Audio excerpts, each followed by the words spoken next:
तो बात करेंगे आज भाई प्रधानमंत्री के ऊपर आचार संहिता के आरोप लगे हैं कि इन्होंने आचार संहिता का उल्लंघन किया है। क्या है पूरा मामला, उसको हम देखेंगे और साथ ही साथ आपको बताएंगे कि किस प्रकार से आचार संहिता का उल्लंघन करने पर इंदिरा गांधी की सदस्यता चली गई थी। जय हिंद, नमस्कार, मैं मोहन पाठक और आप देख रहे हैं MP Hindi news explainer YouTube channel पर नए हैं तो चैनल को सब्सक्राइब करके बेल आइकन को दबा लीजिए। बात करते हैं प्रधानमंत्री के ऊपर आचार संहिता उल्लंघन के आरोपों की। तो आपको याद होगा कि एक बार प्रधानमंत्री गुजरात में वोट डालने गए थे और वोट डालने के बाद वो जो कमल का चिन्ह होता है उसको अपने उंगली में लेकर मीडिया के सामने आए थे और फिर उसके बाद उन्होंने उस चिन्ह को दिखाया था। उस पर भी इनको ऊपर आचार संहिता का आरोप लगा था कि वो सिंबल दिखाकर कहीं ना कहीं वोट को अपनी तरफ खींच रहे थे। साथ ही साथ वो एक वोट डालने के बाद अपने भाई के घर पैदल चले गए थे, जिसकी वजह से मीडिया ने उनको कवरेज दे दिया और इससे कांग्रेस ने ये बताया था कि वो पैदल मार्च कर रहे थे, यानी कि एक तरह से उन्होंने अपनी कह सकते हैं कि रोड शो कर दिया था। तो ये आरोप उन पर लगे थे। लेकिन अभी जो ताज़ा मामला निकल के आया है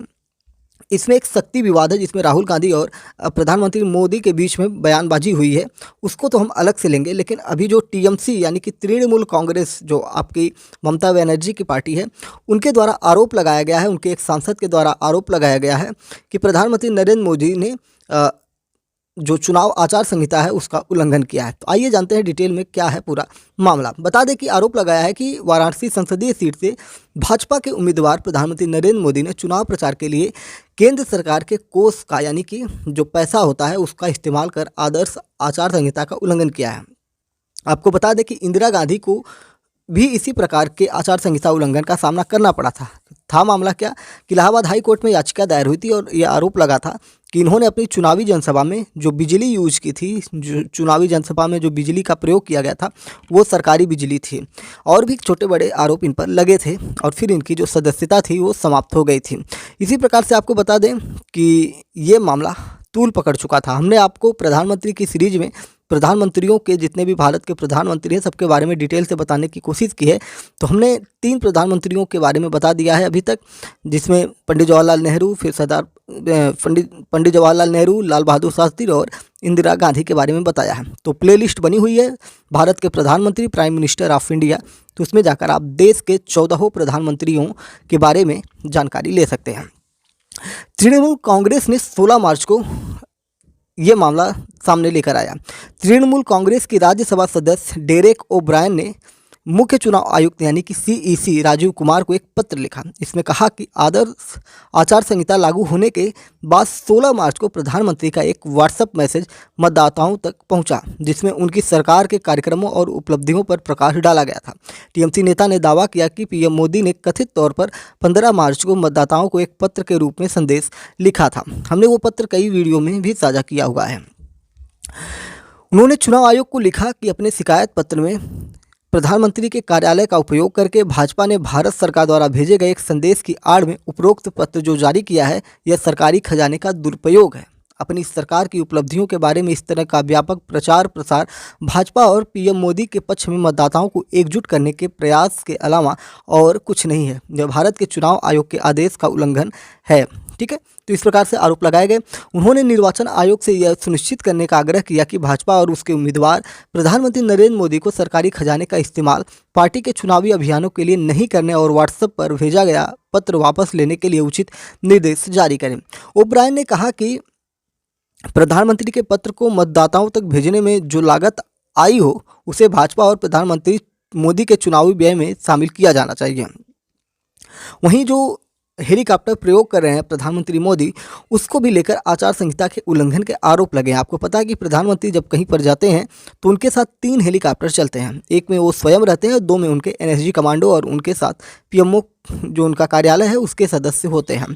तृणमूल कांग्रेस ने जो उसके एक और राज्यसभा सांसद हैं साकेत गोखले, इन्होंने भी प्रधानमंत्री मोदी के खिलाफ आदर्श आचार संहिता के उल्लंघन की शिकायत दर्ज कराई है। उन्होंने आरोप लगाया है कि प्रधानमंत्री मोदी आंध्र प्रदेश में एक चुनावी जनसभा में भाग लेने के लिए भारतीय वायुसेना के हेलीकॉप्टर का इस्तेमाल किया, जो आचार संहिता का उल्लंघन है। आंध्र प्रदेश के मुख्य निर्वाचन अधिकारी को लिखे अपने शिकायती पत्र में साकेत गोखले ने पीएम मोदी की चिलक लूरीपेट यात्रा का जिक्र किया है और जहां उन्होंने टीडीपी प्रमुख एन चंद्रबाबू नायडू के साथ एनडीए की रैली को संबोधित किया था। तो इस प्रकार से उन पर आरोप लगे थे। अब हम बात करते हैं कि शक्ति विवाद मामला क्या है जो काफ़ी तूल पकड़ चुका है। शक्ति विवाद मामला ये है कि जिसमें राहुल गांधी द्वारा कुछ बातें कही गई थी और उसके बाद ये मामला सामने निकल कर आया था। शक्ति विवाद वहाँ से उभरा था जहाँ राहुल गांधी के द्वारा अपने भारत जोड़ो न्याय यात्रा की आखिरी दिन जब वो संबोधन कर रहे थे तो उसमें इन सारी चीज़ों का उन्होंने तर्क दिया था कि मोदी जो है उनकी शक्ति क्या है, किस प्रकार से। हमने उसके रील्स अपने ही चैनल पर डाले हुए हैं, तो आप पूरे लेक्चर उनकी जो बातें थी उसके रील्स जाकर देख सकते हैं। 10-20 रील्स होंगी जिसमें महत्वपूर्ण चीज़ें हैं जो आपको जानना चाहिए। लोकसभा चुनाव से पहले दो बड़े प्रत्याशी एक तरह से राहुल गांधी और प्रधानमंत्री नरेंद्र मोदी। कहीं ना कहीं प्रधानमंत्री नरेंद्र मोदी एनडीए की तरफ से चेहरा है, भले ही अघोषित रूप से राहुल गांधी ही प्रधानमंत्री के दावेदार हैं जो एनडीए गठबंधन के नेता हैं, ठीक है, एनडीए गठबंधन के सदस्य भी हैं। तो इस प्रकार से इन दोनों लोगों की बातें आपको सुननी चाहिए। साथ ही साथ अरविंद केजरीवाल की भी बातें हमने वहाँ पर शेयर की हुई हैं। तो जब राहुल गांधी ने उस अपने अंतिम भाषण में अपनी बातें रखी थी तो उसमें उन्होंने शक्ति की बातें की थी और उसी बात को प्रधानमंत्री मोदी ने अपने तरीके से लपेट लिया और उसको अपने सभा में किस प्रकार से बोला, आइए आपको बताते हैं। प्रधानमंत्री नरेंद्र मोदी ने कर्नाटक में कांग्रेस पर हमला बोला। पीएम ने कर्नाटक के एक जनसभा को संबोधित करते हुए राहुल गांधी पर निशाना साधते हुए कहा कि मुकाबला 4 जून को हो जाएगा। कौन शक्ति का विनाश कर सकता है और कौन शक्ति का आशीर्वाद प्राप्त करेगा। पीएम मोदी के हमले के बाद राहुल गांधी ने अपने शक्ति वाले बयान पर सफाई भी दी थी। उन्होंने कहा कि पीएम किसी न किसी तरह मेरी बातों को घुमाकर हमेशा उनका मतलब बदलने की कोशिश करते हैं।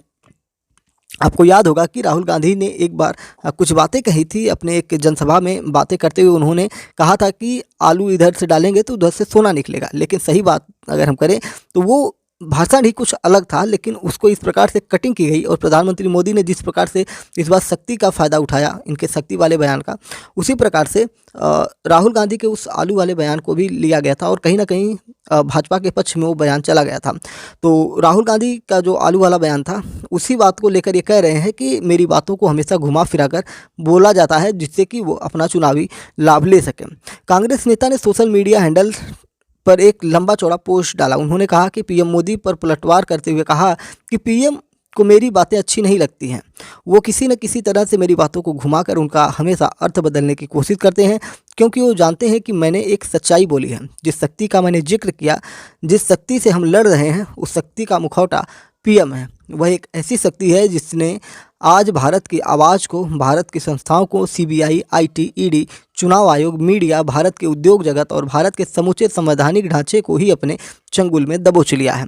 उसी शक्ति के लिए पीएम भारत के बैंकों से हजारों करोड़ के कर्ज माफ़ कराते हैं, जबकि भारत का किसान कुछ हजार रुपयों का कर्ज न चुका पाने पर आत्महत्या कर लेता है। इस प्रकार से लगातार बयानबाजी चलती रही थी।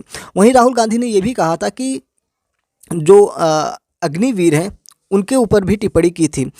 उन्होंने शक्ति को भारत के बंदरगाह, भारत के हवाई अड्डे और जबकि भारत के युवा को अग्निवीर का तोहफा दिया जाता है जिससे उनकी हिम्मत टूट जाती है, उसी शक्ति को दिन रात सलामी ठोकते हुए देश की जो मीडिया है सच्चाई को दबा देती है।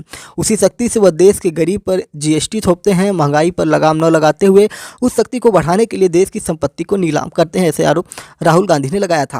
उन्होंने ये भी कहा था कि उस शक्ति को मैं पहचानता हूँ, उस शक्ति को नरेंद्र मोदी कभी पहचान नहीं पाते हैं। वह किसी प्रकार की कोई धार्मिक शक्ति नहीं है, वह अधर्म, भ्रष्टाचार और असत्य की शक्ति है। इसलिए जब जब मैं उनके खिलाफ आवाज़ उठाता हूँ तो वो उनकी झूठी मशीनों की बौखलाती हुई भड़क जाती है। ऐसी बातें ये कर रहे हैं राहुल गांधी। उन्होंने ये भी कहा कि पूर्व मुख्यमंत्री और कांग्रेस के वरिष्ठ नेता दिग्विजय सिंह ने जो बातें कही थी कि शक्ति 2 तरह की होती है, एक असुर शक्तियाँ और दूसरी दैवीय शक्तियाँ। असुर शक्तियाँ बेईमान, हिंसा, नफरत और अत्याचार की बात करती हैं, जबकि दैवीय शक्तियाँ वह हैं जो अन्याय के विरुद्ध न्याय मांगती हैं। राहुल गांधी ने जिस शक्ति की बात की थी वह असुर शक्ति थी और उन्हें देव शक्ति से न्याय की मांग की थी। इस प्रकार से बातें अपनी आगे बढ़ाते थे। दरअसल राहुल गांधी ने जो अपनी बातें भारत जोड़ो न्याय यात्रा के समापन समारोह में कही थी उसी पर बीजेपी ने हमला करते हुए कहा कि मुंबई से जो हिंदुस्तान की आवाज़ निकली है, देश को बांटने का मंसूबा रखने वाली शक्ति इंडिया ब्लॉक की शक्ति को कभी नहीं हरा सकती। मोहब्बत के इस देश में एक बार फिर नफरत हारेगी, इंडिया ब्लॉक जीतेगा। इस प्रकार से बातें दोनों तरफ से चलती रही, बयानबाजी होती रही। किसी को समझ में आया, किसी को समझ में नहीं आया कि ये लोग कहना क्या चाहते हैं, तो साफ साफ समझने की बातें नहीं लिख रही थी। वहीं पर प्रियंका गांधी ने इस बात में कहा कि कांग्रेस की जो महासचिव हैं उन्होंने निशाना साधा इन पर, प्रधानमंत्री पर। उन्होंने कहा कि प्रधानमंत्री सिर्फ जनता का ध्यान भटकाने की बातें करते हैं वो इसमें मास्टर हैं। देश की जनता महंगाई, बेरोजगारी, आर्थिक संकट से जूझ रही है। नौजवान नाराज हैं, किसान आत्महत्या कर रहे हैं, महंगाई से लोग अपना घर नहीं चला पा रहे हैं।